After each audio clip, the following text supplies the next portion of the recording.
नमस्कार, आप देख रहे हैं लाइव इंडिया हर पल। मैं हूं आपके साथ रेखा मिश्रा। बात करेंगे डुमरी विधायक जयराम महतो की, जिनका वो रूप देखने को मिला जिसकी कल्पना भी किसी ने नहीं की थी।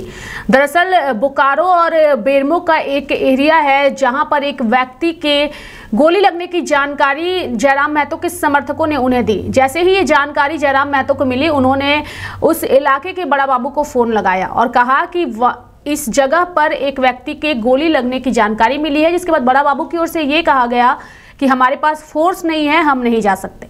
यानी कि इस घटना की जानकारी 1 घंटा पहले बड़े बाबू को दिया गया, लेकिन वो अपने फोर्स के साथ उस स्थल पर नहीं पहुंचे। जिसके बाद जयराम महतो ने खुद ही मोर्चा संभाला और अपनी गाड़ी में सवार होकर के वो अकेले वहां पहुंचे। इस बीच बड़ा बाबू ने उन्हें यह भी कहा कि आप वहां अकेले ना जाइए, चूंकि नक्सल प्रभावित एरिया है और आपके लिए सुरक्षित नहीं है। लेकिन उसके बावजूद जयराम महतो वहां पर पहुंचे और उन्होंने झारखंड पुलिस प्रशासन की पोल खोली है। कहते हैं कि झारखंड पुलिस जो है अपने कामों के लिए जानी जाती है और झारखंड पुलिस का प्रचार प्रसार भी बड़े पैमाने पर होता है। लेकिन ये जो तस्वीर हम आपको जयराम महतो के माध्यम से दिखा रहे हैं, ये तस्वीर झारखंड पुलिस की पोल खोलती नजर आ रही है। सबसे बड़ी विडंबना यह है कि एक व्यक्ति की मौत होती है और वहां पहुंचने पर डुमरी विधायक, एसपी, डीएसपी सभी को फोन भी लगाते हैं, लेकिन किसी की ओर से फोन रिसीव नहीं किया जाता है। और आप खुद इस वीडियो को देखिए और समझिए कि क्या एक पुलिस प्रशासन जिसके हाथों में बंदूक है, जिसके पास हर एक तरीके की आज़ादी है अपराधियों को मारने की, उन्हें गिराने की, लेकिन उसके बावजूद बिना फोर्स के बड़ा बाबू घटनास्थल पर नहीं पहुंचते हैं। लेकिन डुमरी विधायक जयराम महतो, जो कि उस विधानसभा से आते भी नहीं हैं, वो वहां जाते हैं, एक्शन लेते हैं, एसपी, डीएसपी सभी को फोन लगाते हैं, लेकिन उनकी बात कोई नहीं सुनता है। सबसे पहले आप जयराम महतो का वो वीडियो सुनिए जो घटनास्थल पर जाकर के उन्होंने जनता की आंखें खोलने के लिए बनाया है। इस वीडियो को देखिए आप। जोहार। बहुत ही खेदजनक कहना पड़ रहा है कि आज हमारी पुलिस प्रशासन, उसको बालू चोरी, बालू में कमीशन चाहिए, कोयला में कमीशन चाहिए, आदमी मर जाता है लेकिन वो घटनास्थल पर नहीं पहुंच पाती है। हम डुमरी विधायक एक संवैधानिक पद पर है, हम विधायिका का अंग है। ये 1.5 घंटा पहले हमको हमारे एक समर्थक का फोन आता है कि एक सुनसान जगह में मर्डर हुआ है। हम विधायक होके एक गाड़ी लेके, हम एक गाड़ी में घूमते हैं स्कॉर्पियो में, 1 बज रहा है रात, हम घटनास्थल पर आए हैं, मर्डर हो चुका है। अरे बड़ा बाबू बोल रहा है कि हमारे पास फोर्स नहीं है। आपके सामने हम लाइव एसपी को फोन लगा रहे हैं, ये मर्डर हो चुका है। देख सकते हैं, बहुत दुर्भाग्य का विषय है। गोली मार कर हत्या क्या क्या, यहाँ मर्डर हो चुका है और पुलिस प्रशासन का यहाँ ठिकाना नहीं है। 1.5 घंटा पहले सूचना दी है, हम लोग भी सूचना दिए उनको। एकदम बिल्कुल बेशर्म हो चुकी है पुलिस प्रशासन। सुना नहीं। हम यहाँ एसपी को फोन लगाए हैं, बोकारो एसपी। एक विधायक का फोन जा रहा है, बोकारो एसपी को फोन जा रहा है, चूंकि ये बहुत ही संवेदनशील इलाका है।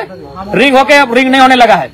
हम एक विधायक होकर घटनास्थल पहुंचे, हमारे समर्थक ने फोन किया, जबकि ये जो लोग हैं, इनके पिताजी को जिंदा छोड़ दिया गया है, लड़का को सीधे सामने से गोली मारा गया। ये हमारे विधानसभा का नहीं है, लेकिन चूंकि हमको सूचना मिला, हम तुरंत यहाँ आए। बड़ा बाबू बोलते हैं, उल्टे हमको बोलते हैं कि विधायक जी आप मत जाइए, नक्सल प्रभावित क्षेत्र है, ऊपर घाट का क्षेत्र, आप मत जाइए। क्या ये सिस्टम चल रहा है यार? इन लोगों को बालू में कमीशन चाहिए, कोयला में कमीशन चाहिए। अभी 1.5 घंटा पहले हमारे मोबाइल में 1.5 घंटा पहले फोन आया है और रात के 1 बजे डुमरी विधायक अकेले पहुंचा है, एक गाड़ी में पहुंचा है। अकेले नहीं, एक गाड़ी में। हम जरीडी गए हुए थे एक शादी का कार्यक्रम में। बड़ा दुर्भाग्य की बात है, यहाँ टावर भी कम है। एसपी को फोन लगाए, एसपी नहीं उठाए। आपके सामने अब डीएसपी को लगा रहे, बेरमो डीएसपी। चूंकि बेरमो बड़ा बाबू को नहीं लगाएंगे, बड़ा डरपोक की किस्म का इंसान है, हमारा भाई समान ही है, लेकिन एक नंबर डरपोक किस्म का इंसान है। बोलता है फोर्स नहीं है, ये नहीं है, वो नहीं है। 1.5 घंटा पहले से लोग कोई नहीं पहुंचा है। हद कर दिया है। यही झारखंड का पुलिस प्रशासन है। इन लोगों बालू कहाँ गाड़ी चल रहा है, कोयला कहाँ चल, वहां ध्यान है। आदमी मर चुका है, यहाँ कोई ध्यान नहीं है। जी डीएसपी को फोन लगाए हैं, बेरमो डीएसपी को फोन लगाए हैं। यही हमारी प्रशासन है। एक विधायक फोन लगा रहे हैं, एक विधायक जान हथेली रख के यहाँ है। सब चूंकि हमको यहाँ एरिया भी संदिग्ध लग रहा है, इधर दिखाइए। हम अपने दोनों अंगरक्षक को बोल के रखे हैं कि अपना मुस्तैद रहेंगे। हम अपने 2 अंगरक्षकों के साथ यहाँ आए। ये डीएसपी बेरमो फोन लगा रहे हैं, ये अभी शायद सो गए हैं, क्योंकि रात को कोयला और बालू का हिसाब होता है। खैर उम्मीद करते हैं कि ये लोग ऐसा नहीं है, लेकिन फिलहाल ये प्रशासन का रवैया ठीक नहीं है, बिल्कुल ठीक नहीं है। बड़ा बाबू लगाइए, संजय जी, बड़ा बाबू लगाइए। 1.5 घंटा पहले सूचना दिए हैं। बताइए क्या होगा? आम आदमी का जिंदगी काहे ने गोली मारेगा? कॉल किया है वो अभी दूसरे ये व्यस्त हैं, बड़ा बाबू अभी तक व्यस्त हैं। दूसरे कॉल में या कुछ बड़ा बाबू व्यस्त हैं, प्रयास करें। नावाडी थाना के बड़ा बाबू व्यस्त हैं। Call speaking to someone else. कहाँ पहुँचिएगा महाराज, आपको 1.5 घंटा पहले सूचना दी। हम अब विधायक भी कहाँ आवाज बोलिएगा, नहीं होता है तो नावाडी मत आइए बड़ा बाबू, आप लोग से कोई शिकायत नहीं, नावाडी थाना मत आइएगा आप लोग प्रभार लेके। 1.5 घंटा पहले सूचना दी है, जान मार के चला गया है, बूढ़ा बाप यहाँ रो रहा है, सुनसान जगह है, कोई नहीं है, कोई नहीं है, आपका कांस्टेबल तक नहीं पहुंचा है। अब कितना देर में पहुंचेंगे? 10 मिनट में पहुंच जाएंगे। 1.5 घंटा पहले आपको सूचना दी आप लोग। 1.5 मिनट, बड़ा आश्चर्य है और आश्चर्य है। देखिए बेचारा टच नहीं करना है, कोई गाड़ी को टच नहीं कीजिएगा, गाड़ी कोई टच नहीं कीजिएगा। बाबा को शमशान है, यहाँ कोई नहीं है। अरे यही कपड़ा है बाबा को यहाँ आस-पास में कोई नहीं है, टच नहीं करना, आस-पास में कोई नहीं है। इस बाबा आपके पास फोन नहीं है? कुछ नहीं बाबा, फोन नंबर भी नहीं है? फोन है उसके पास, नहीं बोल रहा था। हेलो, हम जानवे नहीं करते। वहीं रहो। ठीक। आश्चर्य कीजिए, आश्चर्य कीजिए, एक विधायक खड़ा है। तो आपने इस पूरे वीडियो में देखा, आपने भी मामला समझा कि आखिर पूरा मामला क्या है। पुलिस प्रशासन की लापरवाही साफ तौर पर नजर आ रही है, क्योंकि अगर किसी घटना की जानकारी पुलिस को दी जाती है तो पुलिस को त्वरित एक्शन लेना चाहिए, लेकिन वहां पर एक्शन नजर नहीं आया। जिसके बाद अन्य क्षेत्र के विधायक जो है उन्होंने जाकर के उस पूरे मामले पर एक्शन लिया और पुलिस प्रशासन की पोल भी खोली। हमारे साथ इस वक्त जेएलकेएम के राष्ट्रीय प्रवक्ता विजय जी जुड़ चुके हैं। विजय जी से जानने की कोशिश करेंगे। सबसे पहले तो विजय जी आपका स्वागत है, और सवाल हमारा यही है कि आखिर ये पूरा मामला है क्या।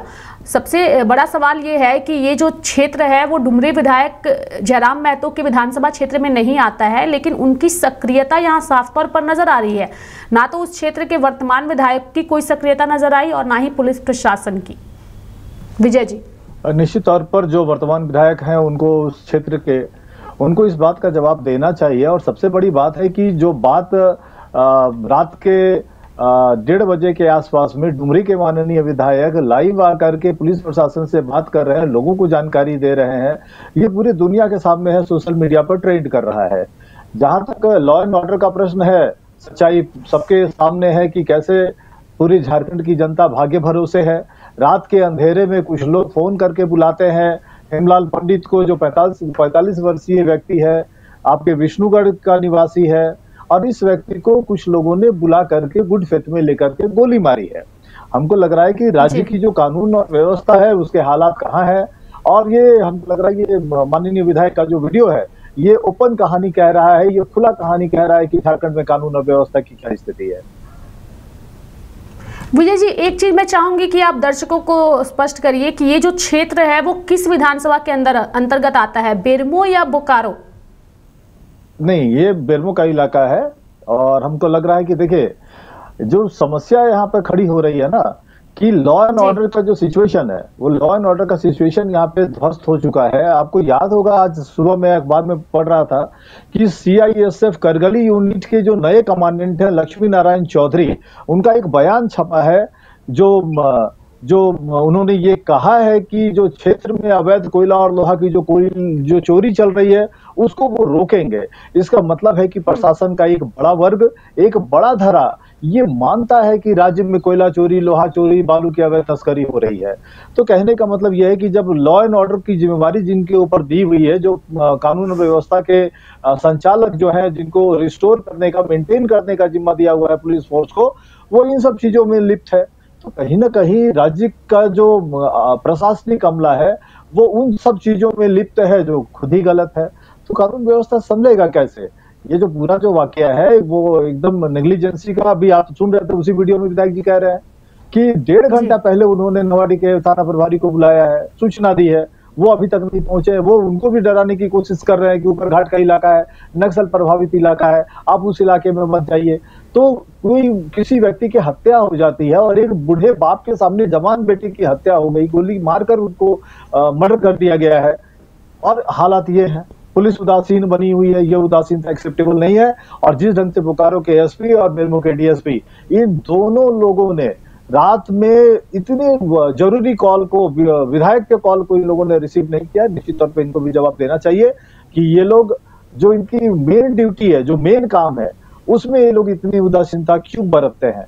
रही बात काम करने विजय के जी, तौर यहाँ पर तरीकों की, एक लापरवाही ये भी नजर आ रही है कि झारखंड पुलिस को लेके कई सारे प्रचार प्रसार किए जाते हैं। 24 घंटे ड्यूटी पर तैनात रहने वाली पुलिस, रात के 1 बजे अगर एसपी डीएसपी को फोन किया जाता है तो फोन पिक नहीं होता है। उसके बाद जो बड़ा बाबू है उनकी ओर से कहा जाता है हमारे पास फोर्स नहीं है।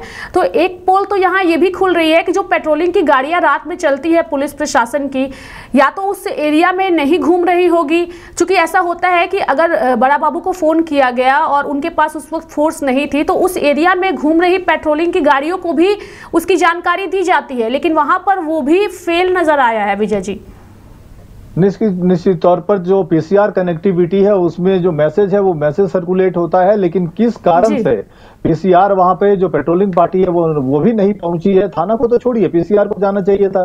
तो इसका भी जवाब बोकारो के एसपी और बेरमो के डीएसपी को देना चाहिए कि किन परिस्थितियों में रात को 1-1:15 बजे के आसपास में इतनी बड़ी घटना हो जाती है, पुलिस को सूचना दी जाती है, बावजूद 1.5 घंटे तक पुलिस नदारत रहती है।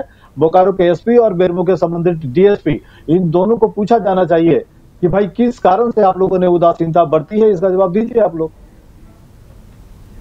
आपकी पार्टी का क्या रुख होगा इस पर, चूंकि रात का ये पूरा वीडियो है, अभी इस पूरी खबर पर आपकी पार्टी ने किस तरीके से जो है एक्शन लिया है? क्योंकि लापरवाही पुलिस की साफ तौर पे नजर आ रही है, सिर्फ छोटे अधिकारियों की ही नहीं, बड़े पद पर बैठे अधिकारियों की भी लापरवाही है।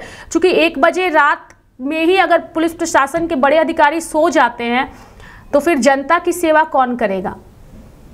देखिए, आप सही कह रहे हैं। रही बात पार्टी की भूमिका की, तो हम लोग तो मामलों को लेकर के अंडरलाइन करते हैं।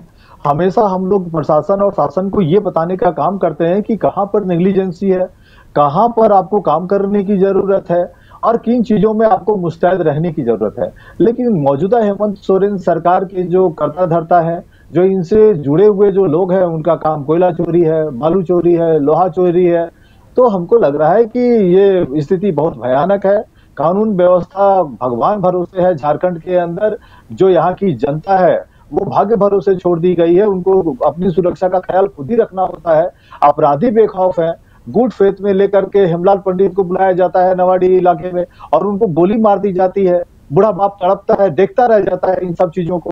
संबंधित बगल के विधानसभा के हमारे विधायक हैं डुमरी के माननीय जयराम महतो जी, वो पुलिस को सूचना दे रहे हैं, बावजूद उसके 1.5 घंटा तक पुलिस रिएक्ट नहीं करती है, घटनास्थल पे पहुंचती नहीं है। उल्टे इन्हीं को वो डराने की कोशिश कर रही है कि ऊपर घाट का इलाका है, आप वहां मत जाइए, नक्सलियों का इलाका है। अरे भाई, नक्सलियों का इलाका है, संबंधित क्षेत्र के जनप्रतिनिधि है, हालांकि उनका विधानसभा नहीं है, लेकिन अगर इस घटना से वो 2-4 हो रहे हैं तो पुलिस को रिस्पॉन्ड करना चाहिए। एक जनप्रतिनिधि रात में अगर आपको फोन कर रहा है तो आपको क्विक रिस्पॉन्स करना चाहिए कि माननीय विधायक ने आपको फोन किया, आपको उठा करके पूछना चाहिए कि विधायक जी क्या बात है। तो अगर आप फोन नहीं रिसीव कर रहे हैं और जो नवाडी का थाना प्रभारी रिसीव कर रहा है वो 1.5 घंटा रिस्पॉन्ड नहीं कर रहा है, यह हद दर्जे की उदासीनता है। पुलिस फोर्स का ये जो अनप्रोफेशनल तरीका है, ये रवैया एक्सेप्टेबल नहीं, ये ऑब्जेक्शनेबल है। विजय जी, चूंकि अभी कुछ दिनों पहले ही अभी भी वो मामला फिलहाल पूरे देश में गर्म है। पहलगाम में परिवार के सामने गोली मार दी जाती है। आतंकवाद के खिलाफ देश एकजुट है, लेकिन जो देश के अलग अलग राज्यों में ही ऐसे अपराधी पनप रहे हैं जो परिजनों के सामने ही बेटे को गोली मार के चले जाते हैं, ये अपराध भी छोटा अपराध नहीं है। ऐसे लोगों पर क्या कार्रवाई होनी चाहिए? क्योंकि आतंकवाद के खिलाफ तो देश लड़ ही रहा है, लेकिन जो लोग घर के अंदर घुसे हुए हैं और इस तरीके से पिता के सामने बेटे को गोली मार करके चले जाते हैं, ये अपराध भी छोटा अपराध नहीं है। नहीं, देखिए, आपके सवाल से 2 बातें परिलक्षित हो रही हैं कि आपको भी नेचर ऑफ ऑफेंस के बारे में जानकारी नहीं है और आप जो इंटरनल थ्रेट के बारे में, शायद नक्सलियों के बारे में आप इशारा कर रही हैं। तो मैं उस बात को स्वीकार भी नहीं करता हूं, उस बात से इनकार भी नहीं करता हूं, क्योंकि ऊपर घाट का इलाका है, मे भी हो सकता है और नहीं भी हो सकता है। ये पुलिस इन्वेस्टिगेशन का मैटर है, क्योंकि विष्णुगढ़ के निवासी हेमलाल पंडित जो 45 वर्षीय हैं, उनको किसने गुड फेथ में बुला करके अपने इलाके में और उनकी हत्या की है। जो खुद हेमलाल पंडित है, उनका जो काम था वो ओझा गुनी का काम था। तो ऐसे में इस तरह के व्यक्ति से किसकी दुश्मनी हो सकती है और वो किनके कहने पर वो गए थे वहां पर? तो ये तो पुलिस जांच का मामला है, पुलिस को इसका थॉरो इन्वेस्टिगेशन करना चाहिए। अपराधी किसी भी बैकग्राउंड के हो ऑर्गेनाइज्ड हो टीम के हो या अनऑर्गेनाइज्ड गैंग के हो, उनके ऊपर निश्चित तौर पर कार्रवाई होनी चाहिए। जाति दुश्मनी का भी मामला हो सकता है, इसलिए जो पुलिस है उसको सभी एंगल को ध्यान में रख करके इस मामले का उद्भेदन करना चाहिए। लेकिन हम लोगों का शिकायत ये है कि आप कल इन्वेस्टिगेशन करेंगे, परसों इन्वेस्टिगेशन करेंगे, लेकिन जिस वक्त ये घटना घटी है और बगल के क्षेत्र के माननीय विधायक ने आपको खबर किया और आप 1.5 घंटे तक आप नदारत रहे हैं, इसका जवाब भी पुलिस फोर्स को देना चाहिए। बिल्कुल। और सबसे बड़ा सवाल ये है कि पुलिस कहती है कि हम जनता की सेवा में हैं, लेकिन जनता की सेवा में नजर नहीं आती जब इस तरीके की खबरें सामने आती है। क्योंकि झारखंड में आए दिन अलग अलग जिलों से मर्डर की, हत्या की, चोरी की खबरें आती है, यानी लॉ एंड ऑर्डर पूरी तरीके से ध्वस्त नजर आ रहा है झारखंड में। विजय जी। बिल्कुल बिल्कुल, आप एक प्रबुद्ध पत्रकार हैं, आपके प्रतिष्ठित चैनल पर अगर आपका ये स्टेटमेंट है, आप खुद ही इन सब चीजों से बोल रहे, बात कर रही हैं, तो हम लोग भी आपके सुर में सुर मिला रहे हैं। और हम लोग राजनीतिक दल होने के नाते निश्चित तौर पर सरकार के कामकाज की समीक्षा करते हैं। उसमें लॉ एंड ऑर्डर एक बड़ा सब्जेक्ट है जो रोजमर्रा की जिंदगी से, लोगों की सेफ्टी से जुड़ा हुआ है, उनकी सुरक्षा से जुड़ा हुआ मुद्दा है। हम लोग भी उदासीन नहीं हो सकते हैं, आप सही कह रही है। लेकिन जो कहते हैं कि एमएलए विथ अ डिफरेंस, ये अलग तरह के विधायक है टाइगर जयराम महतो जी। इनके काम करने का तरीका भी डिफरेंट है और इनके काम करने के तरीके के कारण ये जोखिम जरूर ले रहे हैं। मैं ऑन रिकॉर्ड कह रहा हूं इन सब चीजों को, ये जोखिम जरूर ले रहे हैं, बट इनके काम करने के तरीके से पार्टी को माइलेज मिल रहा है और हम लोग भी मजबूत हो रहे हैं इस बात के लिए कि हमारी एक राजनीतिक दल है और हमारे एक मात्र विधायक हैं। बाद बाकी जो सेकंड लाइन ऑफ लीडरशिप पे जो हमारे कार्यकर्ता हैं, उनके बदौलत पार्टी मजबूत हो रही है। जो काम करने का जो तरीका पार्टी का है, खास करके हमारे विधायक का, वो हमको लग रहा है कि बहुत ही स्पेशल है, बहुत विशेष है। उनको दूसरे विधायकों से डिफरेंट करता है, दूसरे विधायकों से उनको विशेष बनाता है और राजनीतिक रूप से पार्टी मजबूत हो रही है। हम लोग शासन सत्ता को निश्चित तौर पर लगातार ये बताने की कोशिश कर रहे हैं कि कहां कहां आपसे चूक हो रही है। देखिए, कोयला को लेकर के गैंगवार अक्सर होता रहता है, लड़ाई झगड़े अक्सर होते रहते हैं। आप प्रशासन को और जो स्थानीय ग्रामीण है उनके वो आप आमने सामने देख रहे हैं। जो आउटसोर्सिंग एरिया में जो माफिया है, जो कोयला चोर है, उनके बीच स्थानीय ग्रामीणों के संघर्ष की कहानी रोज आप सुनने को मिल रहा है। अभी जो मैं आपको रेफरेंस दे रहा था, जो सीआईएसएफ के जो करगली यूनिट के नए कमांडेंट आए हैं, लक्ष्मी नारायण चौधरी जी की मैं बात कर रहा था, उन्होंने कहा है कि क्षेत्र में कोयला चोरी और लोहा चोरी को रोकना जरूरी है। तो कहीं ना कहीं हमको लग रहा है कि प्रशासन के लोग भी मान रहे हैं कि जो लॉ एंड ऑर्डर की जो स्थिति है, हमको लग रहा है कि झारखंड में ध्वस्त हो रही है। इस पे काम करने की जरूरत है और तुरंत लगाम लगाने की जरूरत है। एक बात मैं और कहना चाहता हूँ कि इस तरह के कानून व्यवस्था के ध्वस्त होने के पीछे जो छुटभइये नेता है विभिन्न राजनीतिक दलों के, उनकी भी संलिप्तता है प्रशासन के साथ, कोयला चोरों के साथ। इस गठजोड़ पर काम करने की जरूरत है, इस गठजोड़ को तोड़ने की जरूरत है। कोई भी राजनीतिक कार्यकर्ता प्रशासन के साथ मिलकर के कोयला चोरी, लोहा चोरी को बढ़ावा नहीं दे सकता है। इस पर अंकुश लगाने की जरूरत है। विजय जी, चूंकि आपने इस वक्त जवाब देते हुए एक बात कही कि हमारे विधायक के लिए भी काफ़ी रिस्की है इस तरीके से, इस तरह के एरिया में जाना और इस तरीके से एक्शन लेना। कई बार ऐसा होता है कि जो नेता जनता की सेवा के लिए बने होते हैं, उनकी सुरक्षा भी महत्वपूर्ण हो जाती है। वहाँ पर बड़ा बाबू ने भी विधायक जी को कहा कि आप वहाँ नहीं जाइए, आपके लिए सुरक्षित जगह नहीं है, फिर भी वो गए। पार्टी के एक नेता होने के नाते आप लोगों को क्या लगता है, क्योंकि एक ही विधायक है आपके पास फिलहाल और उनकी ही आवाज एक तरीके से विपक्ष की भूमिका में झारखंड में नजर आता है, क्योंकि उनकी सुरक्षा महत्वपूर्ण है, उनकी जनता के लिए इस तरीके से जान जोखिम में डालकर रात के अंधेरे में जाना कितना सही है? नहीं, जिन बातों से आप इंगित कर रही हैं और जिन बातों का जिक्र आप कर रही हैं, निश्चित तौर पर पार्टी भी चिंतित है। आपको पता होगा कि पिछले दिनों हमारे पार्टी के सचिव, केंद्रीय सचिव है राजदेश रतन जी, उन्होंने भी केंद्रीय सुरक्षा की मांग की है टाइगर जयराम महतो जी के लिए। हम लोग उसी मांग को रिपीट कर रहे हैं कि टाइगर जयराम महतो जी जो माननीय विधायक है डुमरी के, उनकी सुरक्षा बढ़ाई जानी चाहिए और जो केंद्रीय बलों की सुरक्षा है वो सुरक्षा उनको मिलनी चाहिए। आपके प्लेटफॉर्म पे भी मैं इस मांग को दोहरा रहा हूं कि पार्टी के एक मात्र विधायक जो इतना जोखिम लेकर के राज्य में व्यवस्था को ठीक करने में लगा हुआ है, निश्चित तौर पर जान का जोखिम है, लाइफ थ्रेट है, मैं स्वीकार करता हूं। इसलिए एक बार फिर से मैं उनकी सुरक्षा की मांग करता हूं। लेकिन मैं एक बात आपसे कहता हूं कि दूसरे जनप्रतिनिधियों की तरह घर में दुबक जाना खतरा को देख करके ये हमारे विधायक के काम करने का तरीका नहीं। वो फ्रंट फुट पर आकर के खतरों से खेलते हैं। इसका इंटरप्रिटेशन हो सकता है, इस पे बहस हो सकता है कि क्या सही और क्या गलत है, लेकिन वो आंख बंद करके नहीं रह सकते हैं। अगर उनको कोई फोन कॉल आता है, अगर समर्थकों ने पार्टी के अगर उनको कहा कि दादा ये बात हुई है और आपको यहाँ पर आना चाहिए, तो उन्होंने भी रिस्पॉन्ड किया है। एक जनप्रतिनिधि होने का फर्ज उन्होंने निभाया है और उनको ये करना चाहिए। लेकिन सुरक्षा सर्वोपरि है, सुरक्षा पर भी ध्यान देना चाहिए। हम लोग भी इसको लेकर कंसर्न है, हम लोग भी चिंतित हैं।